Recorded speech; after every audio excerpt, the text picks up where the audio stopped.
Humanity is evolving.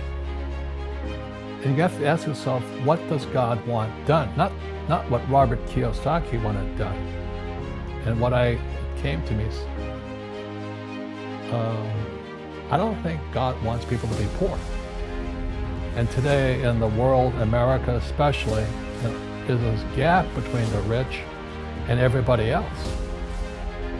And I know the game of the rich. You know, my rich dad taught me, you know it because you're the banker. The game the bankers and the rich play is different than what they teach you in school. And that's the story of rich dad, poor dad. You know, my poor dad, PhD, student stands for poor, helpless, and desperate. They don't know anything about money. And they're teaching our kids. And my rich dad was an entrepreneur who never finished school. You know, a question I ask all over the world, what does school teach you about money? And the answer is nothing. And that's not a mistake. That's not an accident. I knew that, most people know that.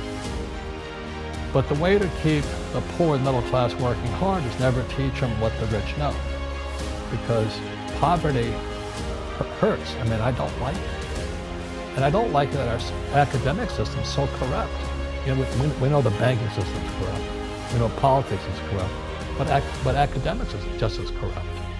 But our school system will never tell us that because they're part of the process. Fake money, fake teachers, fake assets. They're all one scenario. And that's what Bucky Fuller kind of inspired me to do back in '83. He says, you know something. What do you know? Share it. The primary difference between a rich person and a poor person is how they manage fear. First of all, let's go back to what is financial education? It's not get a job, work hard, save money, and invest in a well-diversified portfolio of stocks, bonds, mutual funds, and ETFs.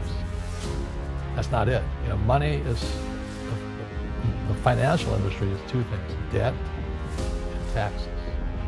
Debt and taxes, and that's where it starts. 1971, Nixon took the dollar off the gold standard, and the US dollar became debt. And we still tell kids to go to school, get a job, work hard, save money, and get out of debt. Now, who tells them to do that? That's the most ridiculous thing there is.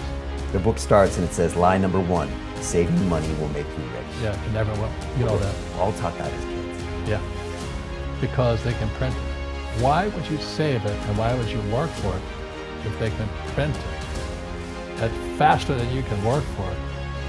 And number 2, they keep dropping the interest rates on it. You know, Japan still has zero interest rate policy. And the Japanese are the biggest savers in the world. And I'm Japanese, I'm 4th generation. They're not too bright. Why do you keep saving when they're printing it? You know, when I'm in Japan, that's what I mean by fear. They're so afraid because the Japanese, they're very good, they're a good culture, but they do as they're told. It's very conformist. Very conformist, very conformist. So they just do as they're told, and then they just save money, and their government, this guy Abenomics, is just printing trillions of it and buying ETFs with it, and they don't know what to do. And they've been doing this for 20 years. Because they're afraid. They're afraid, okay. They're afraid they might make a mistake. They're good little students in school. Go to school, get a job, don't make mistakes. Right, and that's what school conditions people to do, Correct. is to not get mistakes. Correct. Get an A on the test, show up and do your homework. But to be a great entrepreneur and investor and a great rich person, you have to engineer mistakes into your life. In a financial crash, they don't know what to do. And right now, as you know, for the middle class of the world, we're in a crash. You know, the purchasing power of the yen, the euro, the rupiah, all going down. And people are working harder and harder and harder, and the central banks of the world are printing more money.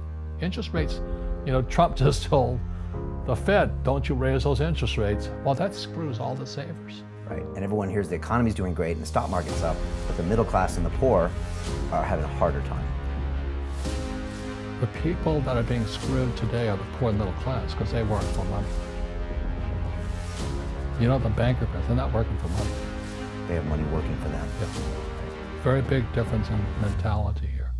Corrupt money. The very thing that everybody works for, saves, counts on, They were screwed in.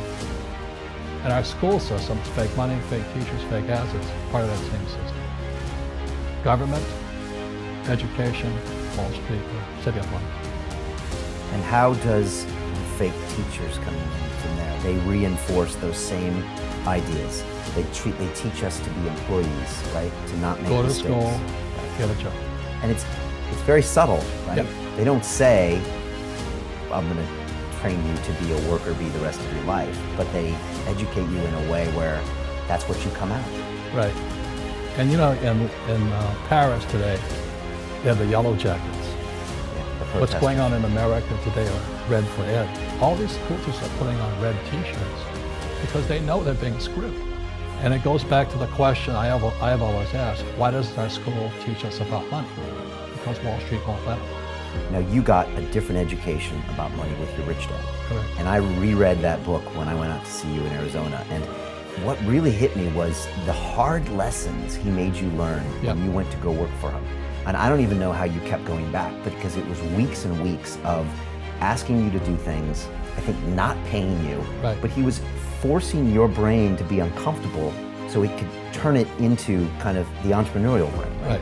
He says, but if I teach you, you work for me for free. And I said, why for free? And my poor dad went nuts. He says, if I pay you, you think like an employee. Your brain will change. If you learn never to work for money, you'll be a rich man.